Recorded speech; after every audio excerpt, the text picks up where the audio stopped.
Hi everybody, it's Ramona, welcome back, and today is another cook along and we are going to do a Weight Watchers spinach quiche. I am going to post the recipe at the end of the video, so stay till the very end of the video. I think you'll be able to screenshot the recipe and then use it as you wish. So I've already pre-baked a pretty janky looking pie shell. I'm not quite sure what happened there. Like this side shrunk up and this side, but these guys didn't. So obviously I put it in a little off center, but even still, it's kind of janky. I've never had a janky crease like that. Okay, so back over here where we're gonna make the guts of the quiche, so to speak. And so I am gonna be following this recipe. I do tweak it just a little bit, and I'll tell you why. And so this is the last little bit of Parmigiano Reggiano that I brought from Italy, so I'm using it sparingly, but it's going to be gone soon. I'm really disappointed about that. I'm going to be sipping my Canada Dry Blackberry Ginger Ale, and I saw on Amazon they also have a, can you see that? Not really. Good job, Ramona. Blackberry ginger ale, and they also have a cranberry ginger ale now.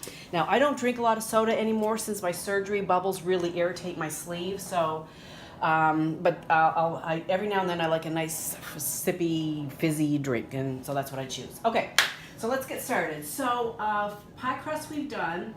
We're gonna do the eggs first, so I can whisk them up, and it calls for 2 large eggs and 3 large egg whites, and I forgot to get the egg whites. So we're going to go somewhere in the middle, and we're gonna use 4 eggs. And let me just bring my garbage can over.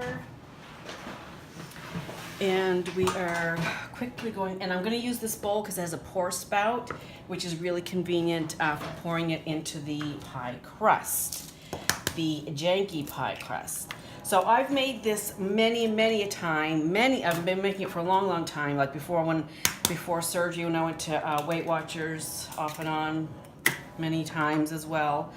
And it's really good. So if anybody's following points, the points are going to be on that as well. If you divide, the points are 5 if you divide it. If you divide that pie, the quiche, 8 ways, 1 serving is 5 points. However, an eighth of that little quiche is not much, even for, well, it is for me now. Yes, but if you have a regular tummy, it's not very much. It's probably, although it's probably what we should be having, but portion control is a big part of obese people's issue. Hence, the vertical sleeve gastrectomy and other forms of bariatric surgery that restrict the amount of food that you can ingest. And that surgery saved my life. This is a whole other. Are we still on? Are you still okay? That's another show, people. It's another show. Okay. So we have our eggs whipped, and it calls for 1 12-ounce can of evaporated fat-free milk. I don't care. There's some kind of odd taste in evaporated milk that I don't care for. So I have always, from the beginning, used, sorry, I'm trying to look behind the camera. I have always used fat-free half and half, and it turns out just fine. No problems. Okay, so it calls for 12 ounces. This is an 8-ounce measuring cup. So there is 8 and 4 more. Actually, I'm not going to add all 4 because that pie crust looks kind of pathetic, is what the pie crust looks, is the appropriate word there, pathetic. So there is our fat-free half and half, and then it also calls for a third of a cup of low-fat cottage cheese. Now, I do like cottage cheese, but I love ricotta cheese. And I have to peek and see if you can see that. It's really dark, isn't it? I'm not having a good day today. This is part skim ricotta. And when you look at the part skim ricotta and the low-fat cottage cheese, they're almost identical nutrition-wise. And so I prefer this, so this is what we're going to go with. And it calls for a third of a cup of cottage cheese. So we're gonna put our ricotta cheese in here. Yum, yum, yum. This is such a good, easy, super easy recipe, and it's really, really good. Maybe bits of that. Okay. Whisking again. See, we're almost done. Once you get all your stuff together, your mise en place, I guess, as you say, or I don't know if that applies to this kind of stuff, but once you assemble your stuff, it's so easy to put together. Nothing, I mean, so, and I have frozen it. I made a double batch one time. It was okay. It didn't turn out great. So, you know, in the future, it's just so easy to make. I'll just make it like this. We need some freshly grated Parmesan Italian cheese, which of course it doesn't have to be straight really.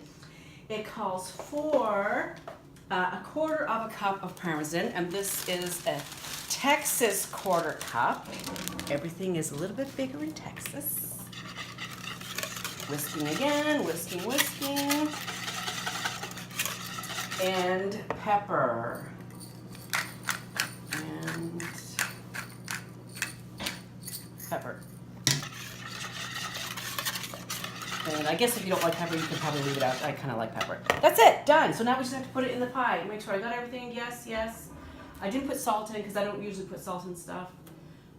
Okay, and these tomatoes are going to come in a minute. So now I'm going to put it on a, okay, can we see that? Let me check again, checking, yes. So I'm just going to put this on a pizza pan just in case there's any overflow. I have never in my life made a pie crust like that. Is just disturbing. That is really disturbing.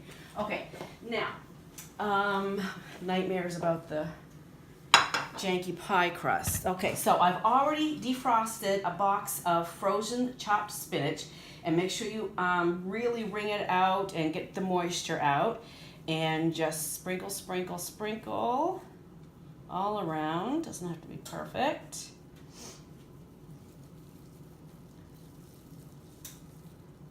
And sometimes I have in the past, well, not sometimes, once. I tried putting in some bacon, and it was okay. You know, I love bacon. Who doesn't love bacon?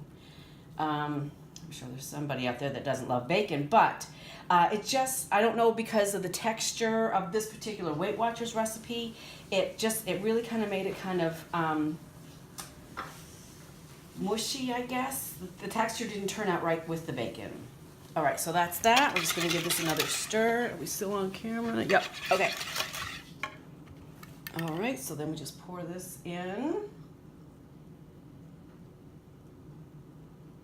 And just kind of go slowly so you can give it a second to get down through all the spinach.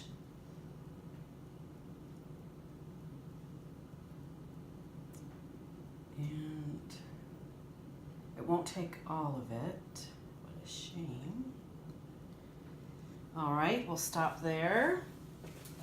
And then, this is not part of the recipe, but I saw this on a Pinterest photo of another quiche recipe, and they just kind of laid little slices of tomatoes in there, and I thought that was pretty. So we'll just do that as well. And so I'm going to bake this. Oh, and the oven, by the way, is preheating. It is preheated already at 425 degrees, and it bakes for, bake it at 15 minutes and then reduce the heat to 350 for 20 more minutes.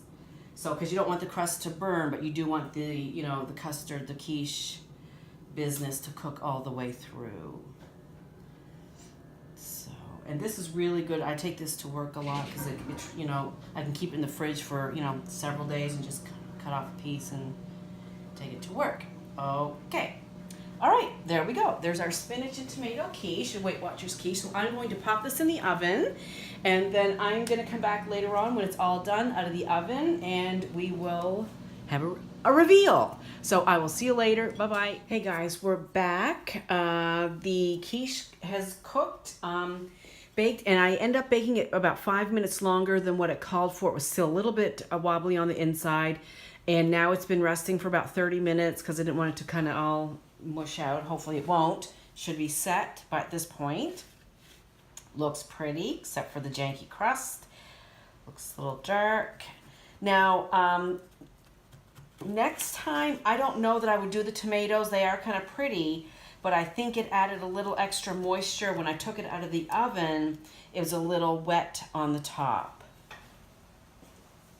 So let's see what happens here. Nice.